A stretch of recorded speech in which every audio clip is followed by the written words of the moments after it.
There's a lot I want to talk about here. Okay. Do you have any advice for the people that don't have a career, that may be unemployed right now, at home, nothing to do, but don't even have a line of work that they think they want to pursue? Yeah, I mean, I've kind of been thinking about this lately, um, not working too. Yeah. And it's interesting, right? It's the same, in a way, investments are very much like life. Mm-hmm. All the things we learn, all the things we do, we're gathering knowledge. It's not necessarily about companies, but it's about us. It's about things we like, things we want to do, and new things in the world.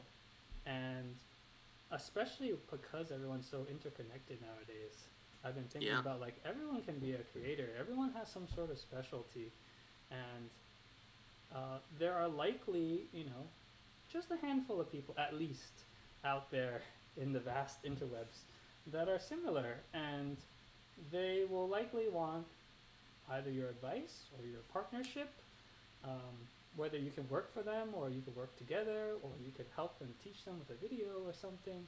And yeah, maybe this is a little bit of that too. And I think that's really powerful. So like, yeah, I kind of think like if you had the savings, right, which is a big if, and not a lot of people have it, but you could almost in the middle of your career say, hey, maybe I'll just stop doing this Mm-hmm. because I don't like it.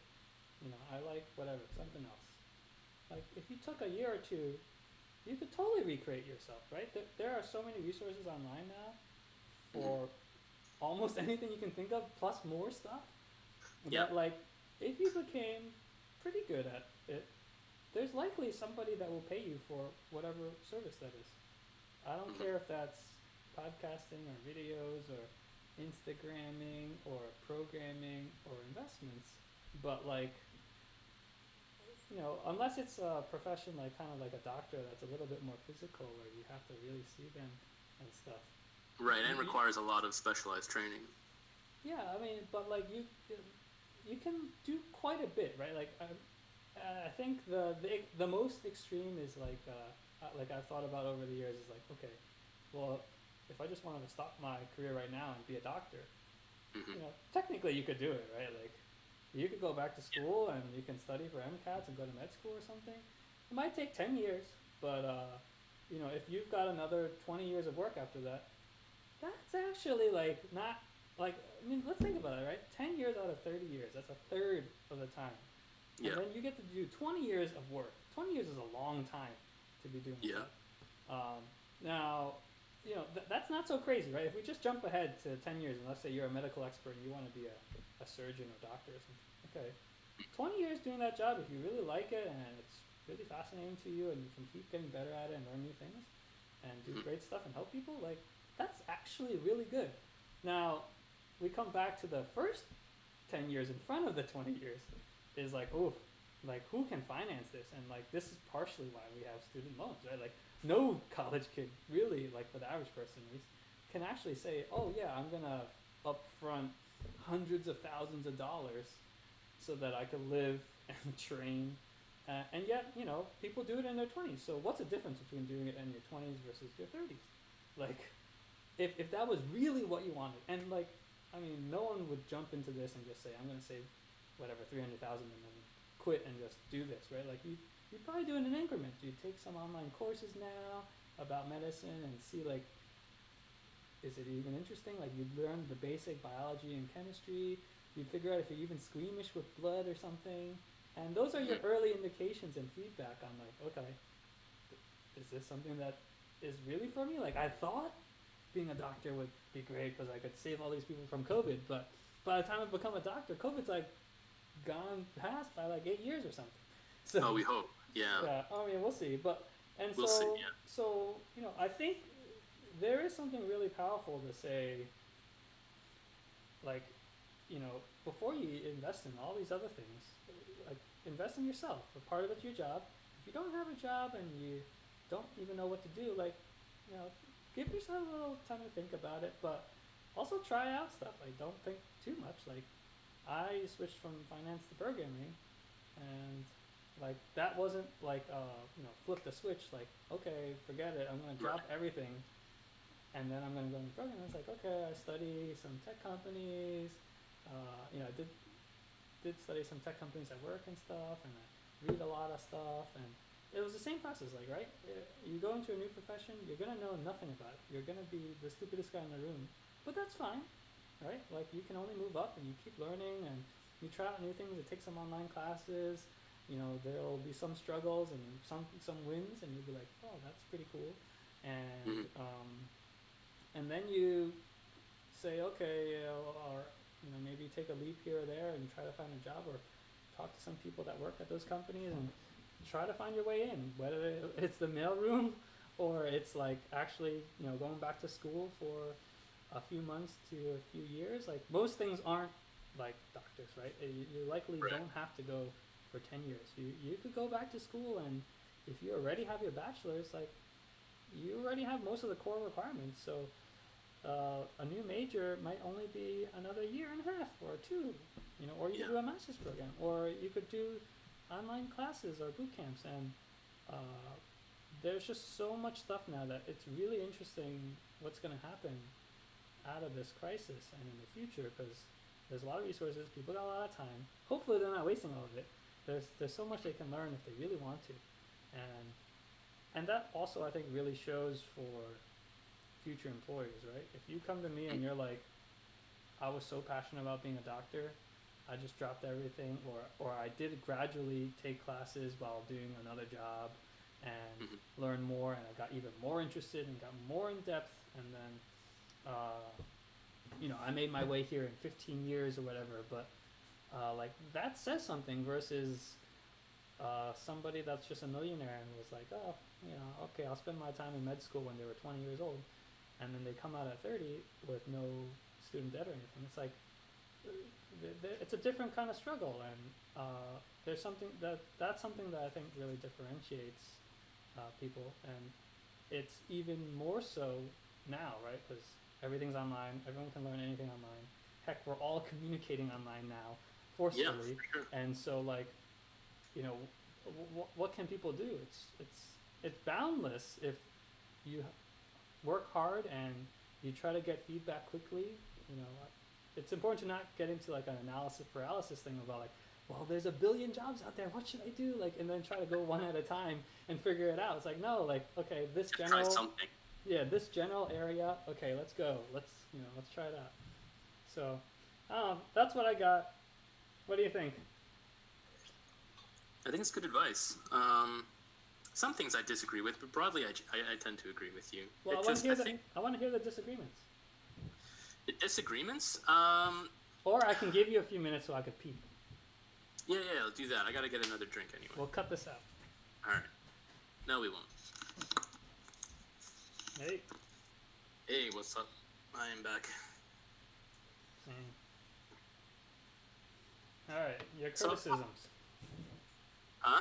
Your disagreements. My disagreements.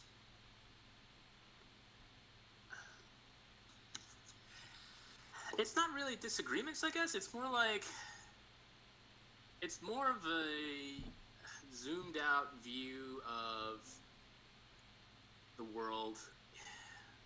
Somewhat political, which I don't really want to get into because it's never a good thing when people get political, I feel like, but it's hard to avoid it in this day and age. But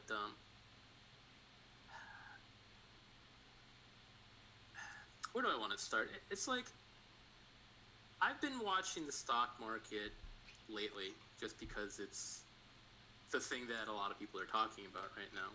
Myself, I've also been investing since I was about 15 years old, although not anywhere near on your level or depth. For me, it was more that my mom had a small amount of money invested in AOL, much like yourself, and she lost almost all of it. And so she kind of gave up the account, and I asked if I could have it. There was almost no money in there, so it really wasn't anything. So I just started messing around with it. And, I put it all into Home Depot. And then, I went off to Jamaica. And when I came back, Home Depot had, doubled and split. So it was great. I got lucky. I got really lucky. But but that was kind of my intro into investments. Where I kind of disagree with you is just that I wish investments were for everybody, especially when crazy stuff like this happens, where stock markets are at like an all-time high, and then COVID hits, and all of a sudden it drops to nothing, and then before you know it, it shoots right back up again. And it seems to me like, well, where did all that money go? Well, if a company declares bankruptcy, then that money just kind of disappears, right? Unless you're Hertz and all these Robin Hood kids pour into it and throw their money at you, and then that money still disappears anyway, because as an investor, you're not the one that gets paid first, right? The business has to handle all their other obligations, and then they can pay their investors, which I think a lot of people don't realize. The other thing is that, very personally speaking, both of my neighbors are being evicted right now. The one to my left and to my right, or my left and my right. And they're not invested in the stock market either. So while a lot of people have made a lot of money off of COVID-19, a lot of people are suffering for sure. Mm-hmm. With unemployment benefits gone, and with no stimulus passed yet, because both parties of our government can't seem to come to an agreement. And it honestly just feels like they're playing childish games with each other, with the American people as the ones to suffer their consequences. It's hard not to get political, but it doesn't seem fair. It really doesn't seem fair to me.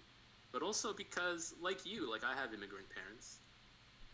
They, honestly speaking, they don't have enough saved up for retirement. And I've been trying to get them to think differently about money and how to invest and this and that. Because, it doesn't seem reasonable what they're doing. It seems like you can't really fight the stock market. Like, if it's going to go up, it's going to go up. If it's going to go down, it's going to go down. And you can't fight the Fed, because if they say that they're going to do unlimited quantitative easing, then they're going to do unlimited quantitative easing. So if they say that they're going to prevent the stock market from crashing, the best thing you could have done, obviously in hindsight at this point, was to put your money back into the stock market when it bottomed out back in March. Because, you look at the Dow Jones Industrial Average, or the S&P 500, and we're going to be hitting all-time highs soon, again, in the middle of a pandemic, in the middle of the worst economic depression or recession, or whatever you want to call it, since the Great Depression. So it's weird, It's weird, and it doesn't seem good. It doesn't seem fair. And for me, from what I've seen, it seems like we just witnessed one of the biggest, if not the biggest, transfer of wealth in human history. From average, everyday savers, investors. These are people's retirement accounts. And where did that money go? Where did all that money go? Well, people who stayed invested, I guess they just bounced back. They're hopefully even from before the stock market crashed in March. Other people who sold out and didn't get back in, they're kind of out of luck, especially if they never get a chance to buy back in at the price that they sold for. Like, they're just down for the year or for the foreseeable future or whatever, Yeah, totally. And yeah, it's hard to avoid the politics, because I don't even want to talk about the presidential election. Let's just talk about who's in charge of the Fed right now, right? The Fed is trying their best to keep the stock market from crashing by whatever means they can and by whatever means necessary, right? Unprecedented quantitative easing, unprecedented, corporate bonds they're buying bonds and things like that. This is not something that the Fed ever used to do in the past. 2007, 2008 was a first with quantitative easing, or at least that much quantitative easing. And now it's way more. It was like 700 billion in 2008, and now it's like 3 trillion, 4 trillion, about to be 5 or 6 trillion if we come to an agreement in the House and the Senate. So it's completely unprecedented. So with the elections coming up, I don't know. I think if Biden wins, he's probably going to want to replace Jerome Powell, in which case I don't know what's going to happen. And if Jerome Powell stays on by one way or another, maybe nothing happens. Maybe it's just business as usual for the Fed. So it's something that people have to worry about, unfortunately. Yeah, I mean, I agree. It's something about. It's something I thought about for a while too. It's something about how we're structurally capitalist, right?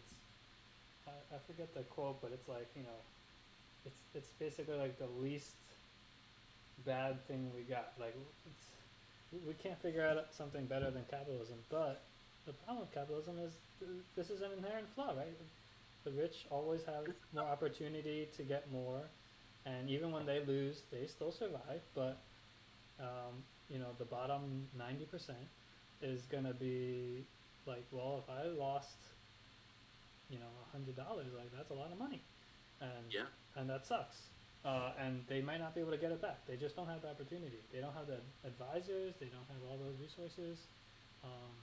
It's what we're structurally for, and partially it's so that whatever the smart can get their way too. But like, not everyone's like that. It's not made for the common person. We're not socialists. We're not communists. We're capitalists. And so, even aside from presidential elections or even Fed chair people, it's like that's just how it is. Unless you get something where we're gonna think about the people that are on the bottom and make sure that they can get everything they need to survive so that they can invest. I don't think it's something that's solved by us to say, oh, this is a huge inequity, so we're going to have kids with $100 buy penny stocks and certain things. Right. I mean, maybe some kids that will be really smart will be like, I bought penny stocks all the way to $1 million, but I think that's just rare. Most people are not interested in it. They've got other interests and other careers, and those careers are not necessarily safe in a capitalist society.